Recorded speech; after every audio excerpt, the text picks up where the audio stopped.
నాయన మీరే ఏడుగురు కలిసి ఉపవాసం ఉండాలి. ఉపవాసం అంటే పచ్చి మంచినీళ్ళు కూడా ముట్టుకోకూడదు బాబు. కాఫీ తీసుకుని ఉపవాసం ఉంటే కళ్ళు పోతారా అమ్మాయి ఇక్కడ? ఏ నిద్రపోతున్నారు? ఏం చేస్తున్నారు? శనివారాలు చేసి ఓహో ఇప్పుడు చేసుకుంటే మా అయ్యాకుండా సీరియల్ ఎక్కడ మారిపోతాయో అని పొత్తులు మిగిలిపోని అన్నం సందాల వాటి కంగారుగా తాళి పెట్టుకుని పులిహారకి తినేస్తున్నారు. ఎవరు వీళ్ళందరూనా? ఇంకా నేనే ఇంటి దగ్గర మీ ఆవిడ తింటుంది అలాగా. ఉదయాన్నే వారం చేసి సాయంత్రం పులిహార అలా తింటున్నాం వాళ్ళని.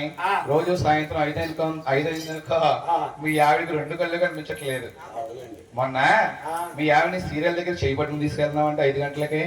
గురువు గారు పెళ్ళైన కొత్తలోని ఎవరికి? నాకు. నీకా మీ ఆవిడకా? సరే మాట్లాడుతున్నావా? పెళ్ళైన కొత్తలోని మంచి బలంగా ఉంటుంది మా ఆవిడ. ఎవరో మీ ఆవిడ బలంగా ఉండి నన్ను చాలా గౌరవంగా ఏమనేది నిన్ను? నీ అమ్మ కడుపు మాడ ఇంట్లో గ్యాస్ అయిపోయింది. ఎప్పుడు చూసినా జొన్నాడు సెంటర్లో తిరుగుతూ ఉంటావు. ఎర్రమడ్డ వస్తుంది గ్యాస్ అంటే బాగా మండుతుందనా? కాదు, గ్యాస్ అయిపోయేది ఎర్రమడ్డ మా మారద్దే అని అంత గౌరవంగా గ్యాగేసి. సరే ఈ శనివారాలు చేసి ఈ పులిహారం ఎంత పట్టిందో ఈ స్వామి ఊరుకుంటాడు. ఏం చేశారు? ఈ స్వామి 7 వారికి కోపం వచ్చింది.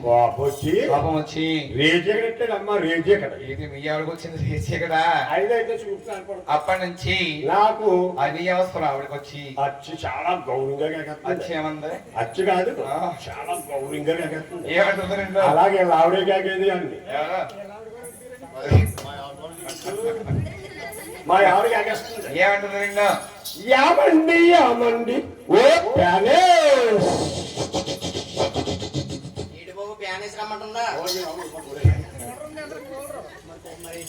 ఒరే ప్రాణేశ్వర అంటుంది బాగా అన్నావు.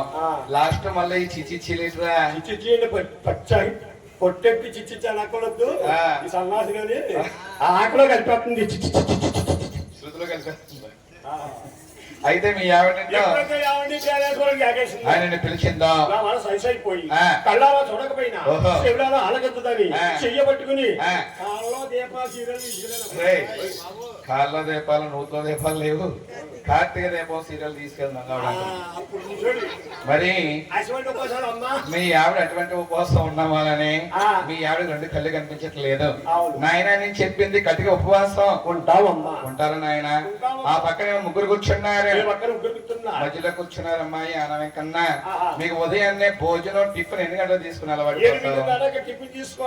ఆ రోజు టైం ఎంత అయిపోయింది? 4 అయిపోయింది. అయితే యానం ఇంకా ఆకలి ఎక్కువైపోయింది అని అనుకుంటున్నాడు. నా కడుపు కట్టేసి మా అన్నగాల్లో మా తల్లి తండ్రి పూజలు ఏమిటి ఉంటే 6 అన్నదమ్ములు ఉన్నారు. నేను లేకపోతే వాళ్ళకి లెక్క ఏమిటి? ప్రసాద భోజనం నా తల్లి కళ్ళారు చూస్తుంది. ఏ నీచుడా, మూర్ఖుడా, దుర్మార్గుడా, నా గర్భవాసాన్ని జన్మించి గడపేతలు పుట్టి గడపవతల పుట్టరు గర్భవాసాన్ని జన్మించి అదే పుట్టి ఎక్కడి నుంచి తప్పుడు పని చేస్తావు కాబట్టి మా కొహలో గాని మా గోత్రంలో మా ఇంట్లో గాని మా ఈదులో గాని ఉండదక్కడానికి వీలు లేదు అని యానం పెంపించేసారండి. యానం ఓహో 5వ ఏడన యానం వెంకన్నటండి యానం పెంపించేసారటండి. ఆ యానం వెంకన్నే ఎక్కువగా ఎవరు కొలుస్తుంటారు బాబు? ఎక్కువగానా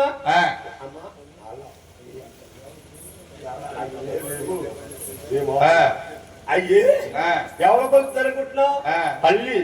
పల్లీలంటే మరకాలు. అవును. అయితే నాయన ఇక్కడ ఎక్కువగా అగ్నివుల క్షత్రియులు ఎక్కువగా పూజిస్తుంటారు యాన వెంకన్నే. వాళ్ళని మరకలు అంటారు, వాళ్ళని పల్లీలు అంటారు. ఆ మరకల్ని స్వామివారిని ఉదయాన్నే లేచి భుజం మీద వల వేసుకుని స్వామి గుడి తిన్నంగా వచ్చి, స్వామి శ్రీనివాస నీ దయ వల్ల మాకు చేపలు మత్స్యాలు ఎక్కువ పడి అనుకో, నీ కొండకొచ్చి నీ గుడికొచ్చి నీకే నీ ఓటని సమర్పిస్తామని చెప్పేసి అని ఓ చేత్తో వల పట్టుకుని ఓ చేత్తో స్వామి దండం పెడతారు.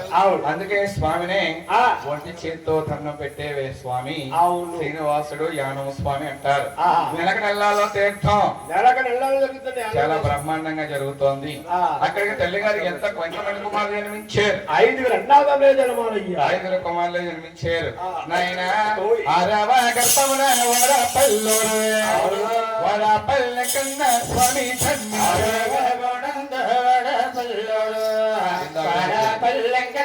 స్వామి జనమాలు గర్భమునందు వాడపిల్ల అంటే ఎక్కడ ఉంది? ర్యాలీ రావులపాలెం ఓపనంక చేతిలో ఉంది వాడపిల్ల అనే గ్రామం. చిన్న వాడపిల్లండి. చిన్న వాడపిల్ల అంటారు. ఆ వాడపిల్ల వెంకటేశ్వర స్వామిని 7 వారాల వరుసగా వెళ్లి 8వ వారం ఆగి 9వ వారం స్వామి వారికి అభిషేకం చేయించుకుంటే మన కోరిన కోరికలన్నీ తీరుతాయని చెప్పేసి అని వాడపిల్ల క్షేత్రం ఎంతో పేరు పొందింది. నాయన అక్కడికి ఎంతమంది జన్మించారు? 6 రెండవదే జన్మాలయ్యా. 6 నెలలే జన్మించారు. అవునండి. అయితే ఆయనకు 7వ గర్భాన్ని జన్మించేవారు ఎవరో వినండి. ఇవి 4 యుగాలట. 4 యుగాలు అంటే ముందుగా జరిగినదేమో కృతయుగం, రెండవదేమో ద్వాపరయుగం, త్రేతాయుగం, త్రేతాయుగం, మూడవదేమో ద్వాపరయుగం, 4వదేమో ఇదే చివరికి కలియుగం అండి. ఇదే చివరికి కలియుగమటండి. అవునండి. 4వ గర్భాన 7వ గర్భమునందు 7 కొనలనే నామముతో శ్రీనివాసుడు అనే పేరుతో శ్రీనివాసుడు అనే పేరుతో దేవదేవుడు శ్రీకృష్ణ అవతారం చాలించి భూభారం తగ్గించి ఈ కలియుగమందున 7 వారు ఏ విధంగా జన్మిస్తున్నారా? ఎలాగా? గోవిందమ్మ బాబు 7 గర్భమునందు 17 కొండల వారు మన 7 కొండల వారమ్మ జన్మిస్తూ ఉంటారు.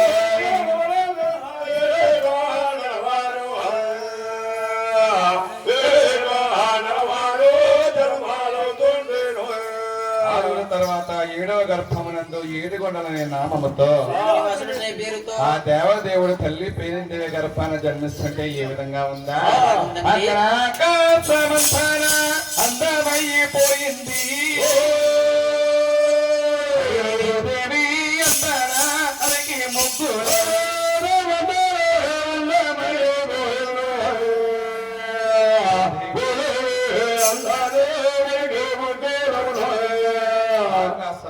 అందమైపోయింది. అదికి ముగ్గులే. అక్కడ వెండి కగడాలు వెలుగుతా ఉన్నాయి.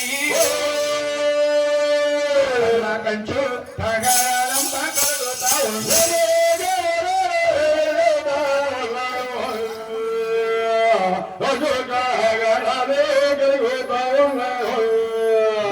వారు జన్మించగానే గోవిందనామం ఏర్పడింది. అవునండి. నాయన స్వామివారు జన్మించగానే భోజనం ఏర్పడింది. చిన్నలకే పెద్దలకే తెలిసి పట్నంలో 10గురు ఏమనుకుంటున్నారు? ఏమనుకుంటున్నా? ఏమే చిన్నక్కయ్య ఏమే పెద్దక్కయ్య? 7 వారే పేరుదామ గర్భాన్ని వాళ్ళు ఉంటాడంట. ఆయన బాలుడు కాదంటే భగవంతుడంట. నరుడు కాదంటే ఆయన ముడుతాడు. మనం చూసొద్దామా? సూర్యమ్మక్క మనం వెళ్ళొద్దామా? ఎక్కడింది? అలాగని చెప్పేసండి. అయ్యా అక్కలందరూ కలిసి తొక్కంబోగాని భావాలందరూ కలిసి బయలుదేరి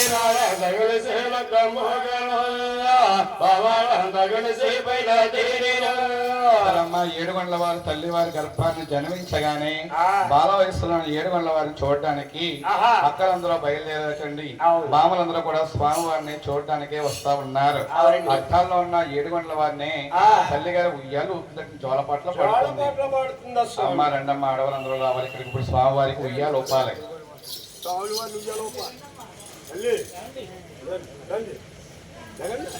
అడ్డాల్లో 7 గంటల వారిని తల్లి గారు ఉయ్యాలు ఊపుతుందటండి. అవునండి. స్వామి అడ్డాల్లో వేసుకుని వేసుకుని స్వామి శ్రీనివాస